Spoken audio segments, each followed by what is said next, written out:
All right, no honorable mentions right now. We'll get into them. I'll bring up an honorable mention.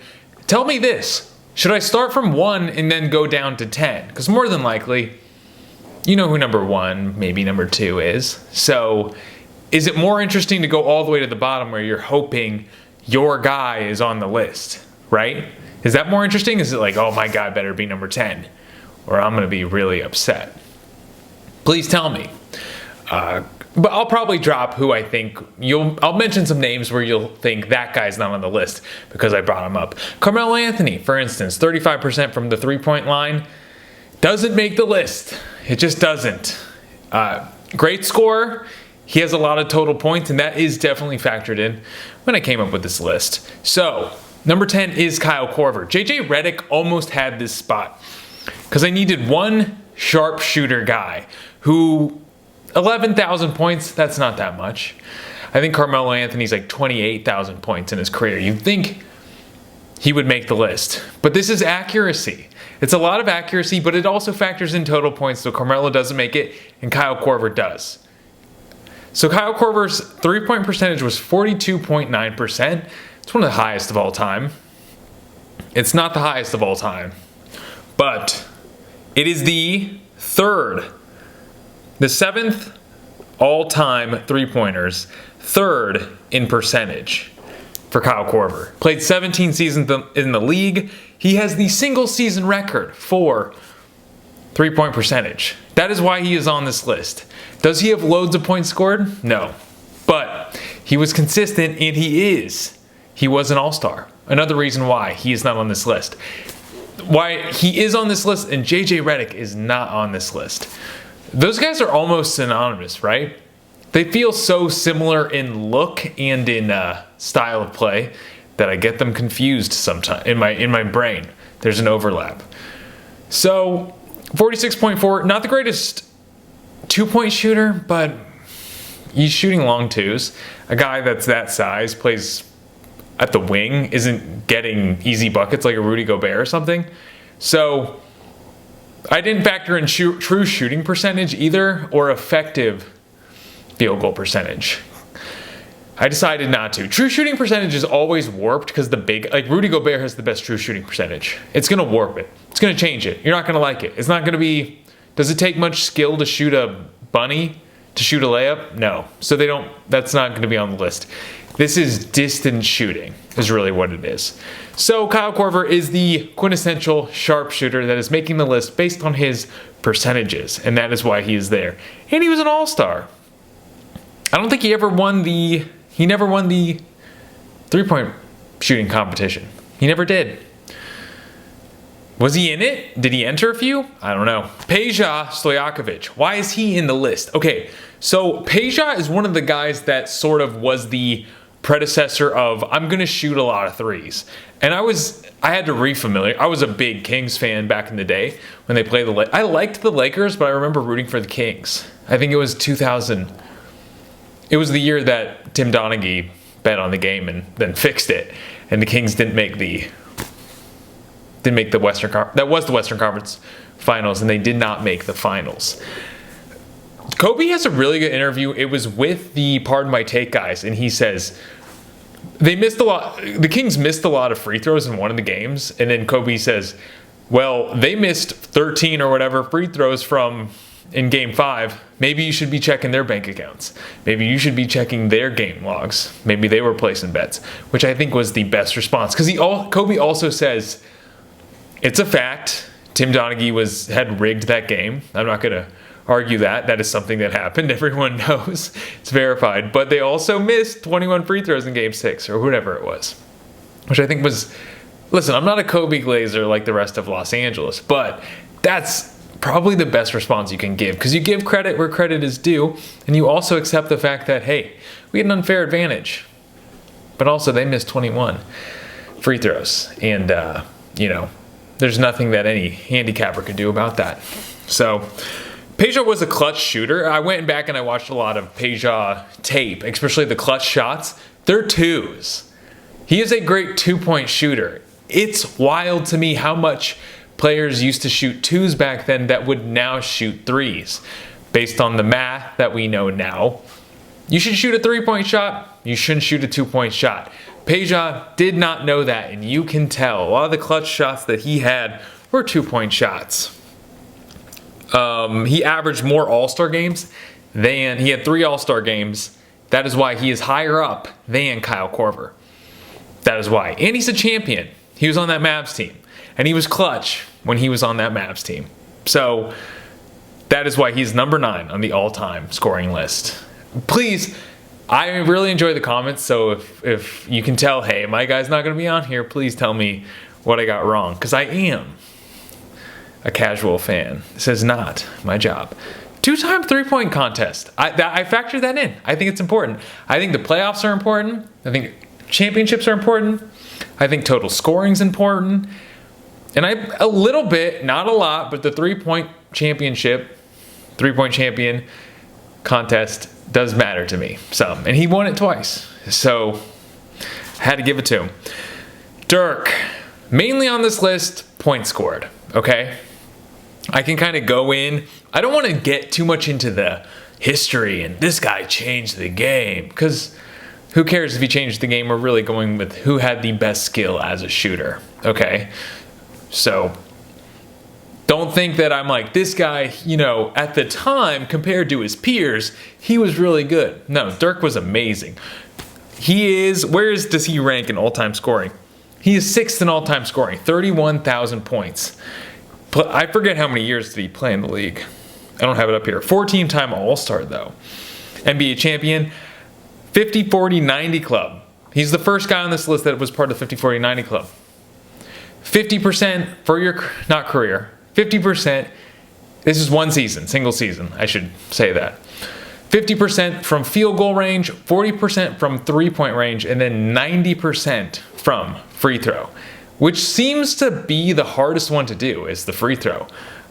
A lot of guys kind of float around that 88% area, and they're not getting into the 90s. 90s are pretty rare, honestly. So Dirk made it excellent. 3.38% from 3 for a 4 is huge. And then great free throw percentage, pretty good 2-point percentage, but it's mainly the scoring. It's just the pure scoring. Excellent mid-range, missed that step back. Watch that in the corner. That was it. You don't have to get high if you can go backwards. So, anything left on my notes?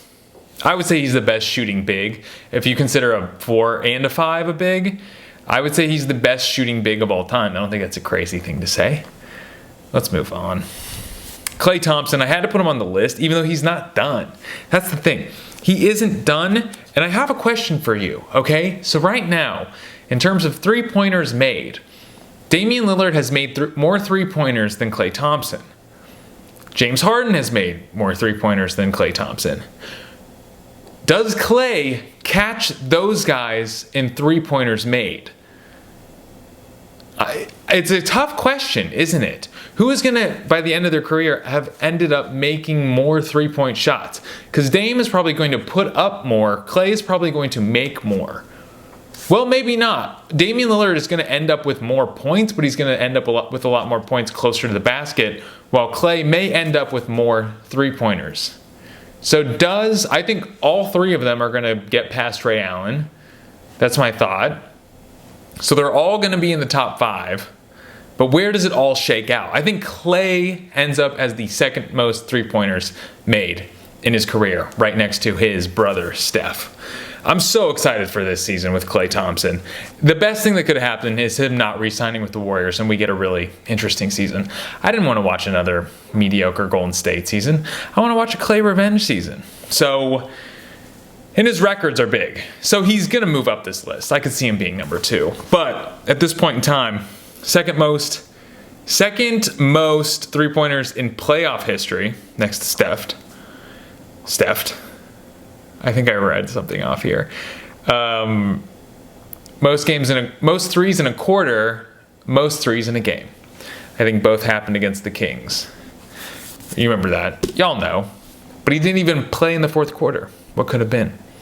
I've talked about this to death. I think we're good. I think we can move on from Klay. Steve Nash. Okay, low points scored. I love the lore of Steve Nash, a 2-time MVP. Both seasons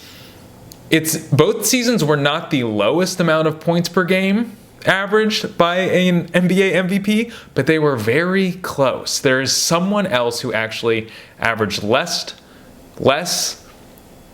points per game than Steve Nash and won the MVP. I don't know who it was, but it was one of those names where it was so long ago that you probably wouldn't even recognize the name. So he's very low total points. It's the efficiency. Second best free throw percentage of all time. Next to someone else. Who? We're going to get to. Great three-point percentage, 42.8. That's crazy. That's higher than the best guy. But the thing is, Steve Nash picked his spots. He wasn't just he was low volume. So I think sometimes we fault guys that are high volume and aren't particularly efficient, but I think you can kind of fault Steve Nash for being low volume, being a low volume guy who was very efficient, but maybe there is something to be said about being less efficient and putting up more shots. I think Steve Nash errs on that side. 50, 40, 90 club, 4 times, more than anyone. That's better than anyone. Again, you can afford to be efficient if you're not counted on for as much volume. So, either way, 4 times 50, 40, 90 is better than anyone has ever done. Give it up for Steve Nash. Do we have any more notes on Steve Nash? Yeah, I think that's all. Yeah. Clutch free throw shooter. Do you remember because Shaq is always giving him guff. He's always giving him guff about him stealing his MVPs. Shaq believes that Nash has one of his MVPs, and he believes that Kobe should have the other MVP of Nash's. Nash is a good sport about it. He brought it up when he was interviewing him, and then Nash says, "You got to make your free throws down the stretch, buddy. I'm sorry, I don't know what to tell you." Shaq starts laughing. You can tell they have a good relationship, but dude, Steve Nash didn't take it. He's like, "Hey man, you want to win MVP more than once, you got to make your free throws. You got to make clutch free throws," which Shaq seems to understand. Okay, Larry Bird is here. I had him higher. Most lists have him higher. Most lists have him like 3, which is, I had him at 3 as well, because when you're doing this research, a lot of your opinion is based off your research, and if a lot of the research you're doing has Larry Bird at 3, it's going to influence you. But as I went through, I couldn't justify it. I really couldn't. His 3-point count is incredibly low, 649. Again, he's the oldest era player on this list. So he was a big-time 3-point shooter back when he played, back when people didn't realize how much of a cheat code the 3-point shot was. The fact that he would even shoot them at all, or shoot them at 37.6%, which is every guy on this list has a great 3-point percentage. This Larry Bird's at the time was incredible. But again, this isn't based off of the time. This is an all-time list. And I don't care what era you played in. I don't care what people were shooting, where they were shooting the ball. Where do you fit in the course of history? I couldn't put Larry Bird any higher than 5. He has a lot of total points, but most of his shots were 2s. And they were longer 2s. So remember how I said Peja, when I watched his old clips, I realized, dude, you were shooting a lot of long 2s, which no one would ever do now. Larry Bird was shooting even more long 2s. So, my notes on Larry Bird is he's the first player to ever make the 50-40-90 club. I think he was the first player to actually be efficient and focus on making shots and not missing shots. Scratch that. He was the first player to focus on, hey, don't miss a shot. It doesn't really matter how much I make as long as I am making more than I miss. I need to make sure I'm not missing the shots. I need to be upset with my misses. Where the volume of shots mattered less than the ones that went in.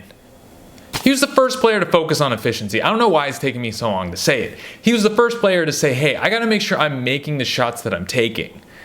And that was important to him. So he was kind of a revolutionary in that way. I think it was 2 years in a row he made the 50-40-90 club, the first player to ever do it. So that can tell you about how he was the pioneer of the three-point shot and efficiency. So I put him at 5. Maybe it's high, maybe it's low. Again, I love talking to you all, and I reply to every comment. If you look at my videos, I love hanging out and talking basketball. Let's move on from Larry. Reggie Miller, I think everyone talks about Daryl Morey and James Harden as the prototype of the three-point efficiency shot. Putting up loads of threes and making sure you make a certain amount and you will win the game. Reggie Miller was the cheat code. I think he's 5th in all-time three-point shooting, and he retired in 2005 before anyone was doing it. Reggie Miller was the three-point shooter. He was the Steph Curry of his era. That was who he was. That was his identity as a basketball player. Made the 50-40-90 club. Here it is. He's on there in 1994. That's sort of the tattoo, if you will, of great shooter. Your identity in the NBA was as a excellent scorer and an efficient scorer if you made the 50-40-90 club. Grayson Allen almost made it last year, which was pretty crazy. I don't want to talk about Grayson Allen a whole lot, but pretty impressive. So whatever your opinion is on him, he's like, man, can shoot pretty well. If he's up there with the likes of Larry Bird, Reggie Miller, Steve Nash. But this ain't about him. This ain't about Grayson Allen. It's about Reggie Miller. Have you watched him score 8 points in 9 seconds? That's one of the best basketball videos. I think it's a very important basketball video because I think it's kept people watching the game of basketball even when it feels like your team has already lost. I believe there were 18 seconds left. They were playing the Knicks, and they were down 6 points. Reggie Miller gets the ball, turns around, shoots a three, sinks it. Reggie Miller gets a steal, runs behind the three-point line, shoots it again, same shot, makes it. Now they're tied. Within 2 seconds, he ties the game when they were down 6. Now there's 16 seconds on the clock. The Knicks bring it back down. They miss 2. John Starks missed 2 free throws. Reggie Miller gets fouled. He shoots 2 free throws. That's 8 points in 9 seconds. Excellent shooter. Starks misses both of his free throws. Reggie Miller makes both. Free throws really matter. I factor those in a lot. So Reggie Miller proved that the most important aspect of the game, in my opinion, and I think that is a real clear indicator of it, is the fact that the most important thing is putting that ball through the hoop. You know, I think that's why Korver had a career. Sort of the knuckleball of basketball. I watch a lot of knuckleball videos on YouTube lately. I think we can move on from Reggie. I'm from Indiana, so I've saw so many Reggie Miller jerseys. I just don't like the colors of the Pacers. Sorry. KD was lower on the list, but based on what I believe and the way I've been doing this and the way I've been thinking about what makes someone a good shooter, Kevin Durant is the 3rd best, and he might even be the 2nd best. Volume, 28,000 points. He's going to be up there. I don't know if he's going to break. I think he'll get past Karl Malone. I think he'll get past Karl Malone. So I think he ends up being the 3rd most points scored in NBA history. I think that's what's going to happen for him. And KD focused on getting efficient. A lot of the reason his career stats are so low is because the first couple of years in the league, he was not very efficient. And as his career went on, he put more of a focus on being more efficient, scoring less, but being more efficient. And you can tell. It's very clear to me. So he's such an incredible scorer. His percentages are awesome. His 2-point percentage is one of the best on here, just because he's taller than everyone. He basically did what Dirk did, but he jumps high, versus Dirk falls back.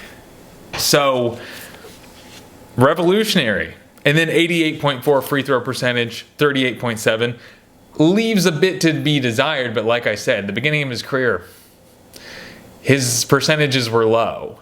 And it doesn't factor it. It's not, when you look at your career averages, I believe it averages all your career percentages averaged out by year. It's not taking every game and averaging it out.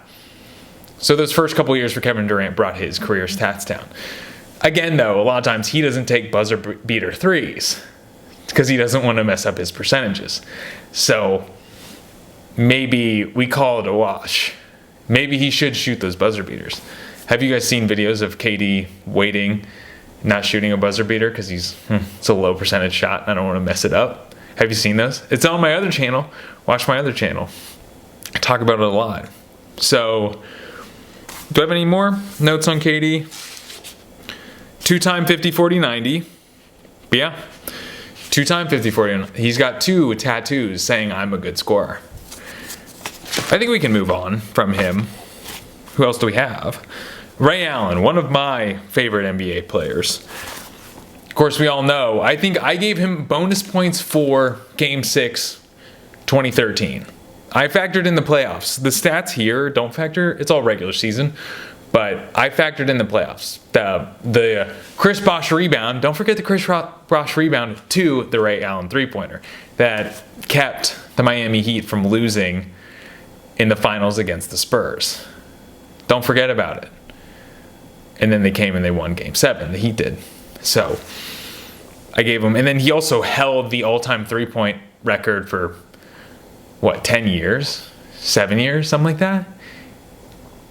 So I would say right now, he's the next best three-point shooter.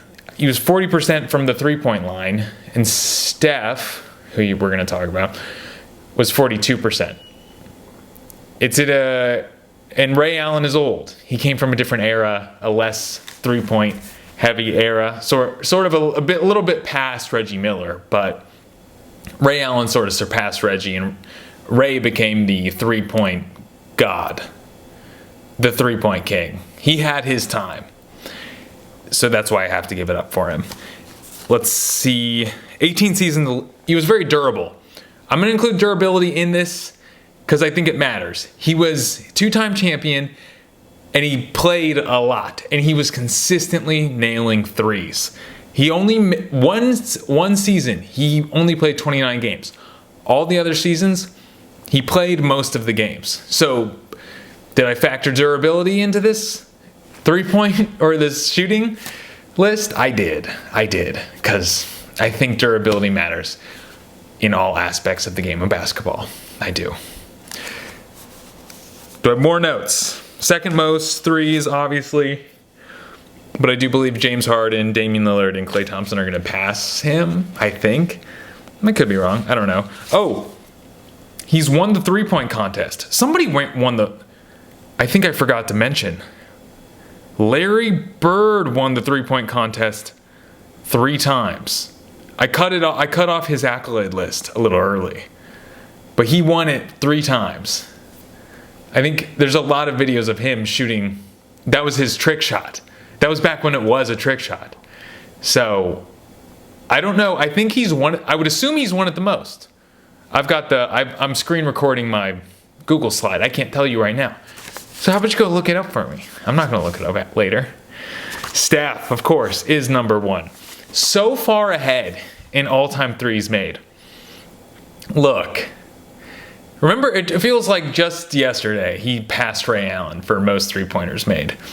Now he's almost gotten beat by 1,000. Another interesting thing about, look how many, take a look, it's almost 1,000. I think Steph could miss his next 1,000 three-pointers and still have a better three-point percentage than Ray Allen. Think about that. He could miss 1,000 consecutive three-pointers and still have a better percentage than Ray Allen. That is how many he's made in his career. It's really cool that we are all alive to watch someone be so good at something they do. So be grateful Be grateful you ain't dead. Or you was born.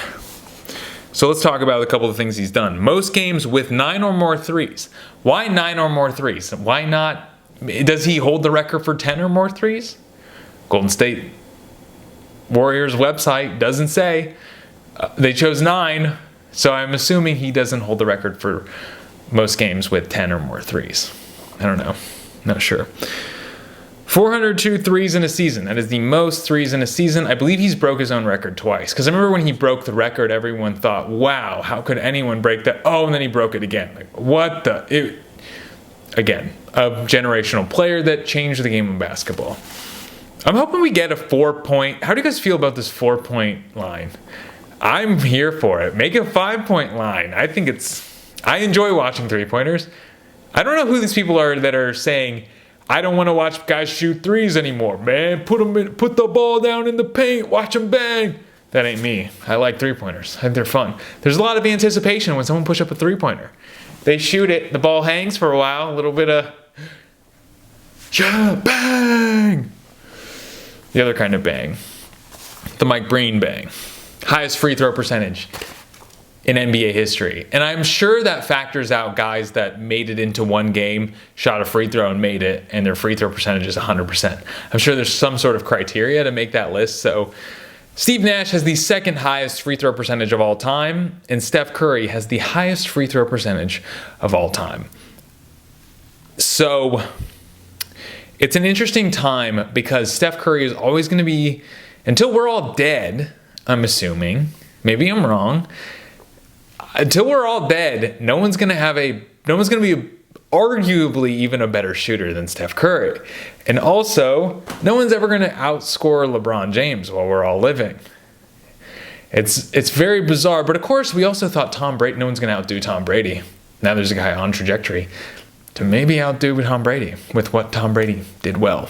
So, never say never. Thanks for being here. Thanks for watching the video again.